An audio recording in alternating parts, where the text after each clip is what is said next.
At ngayong araw ay gagawa tayo ng slip rig. Ayan. Kunin nyo muna yung mainline nyo.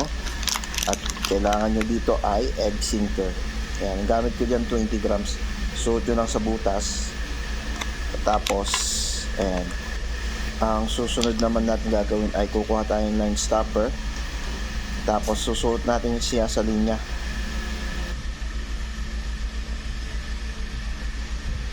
Ayan, higitin nyo lang, suot nyo lang siya. Tapos higitin nyo para mapunta yung line stopper sa pinaka main line. Ayan, ay lagay na natin. Ang susunod naman natin gagawin, kukuha tayo ng swivel. Ayan. Gagamitin nating nut dito ay Palomar nut. Ganito lang ang paggawa ng Palomar nut, no? Kunin mo ang linya mo, ilog mo ng isa. Ayan, tapos suot mo siya doon sa butas. Ayan. Tapos, ayan, suot mo lang ng pagano ng linya, tapos isuot mo sa pinakailalim. Ayan, napakatibay ng nut na yan.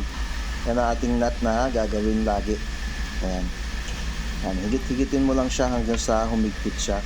Tapos, putulin lang natin yung tag end.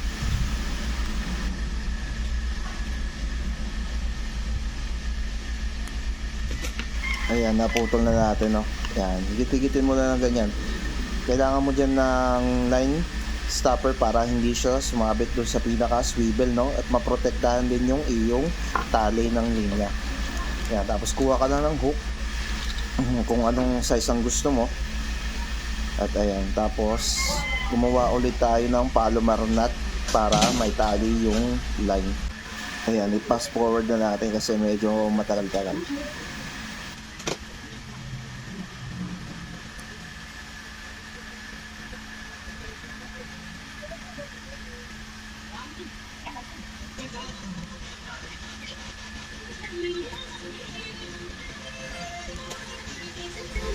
At ayan na nga, nagtali na natin, no?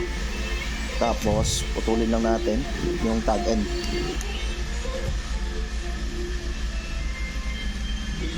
At dun sa dulo naman ng swivel ay tatali ulit natin siya para matapos na natin ang ating slip rig. Ayan.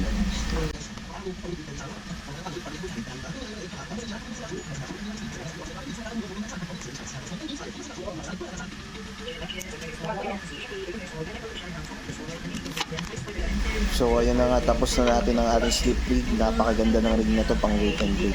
Talagang mararamdaman mo dito ang kagat ng isda at maihahagis mo siya ng malayo. Check mo yung yellow basket para sa egg sinker.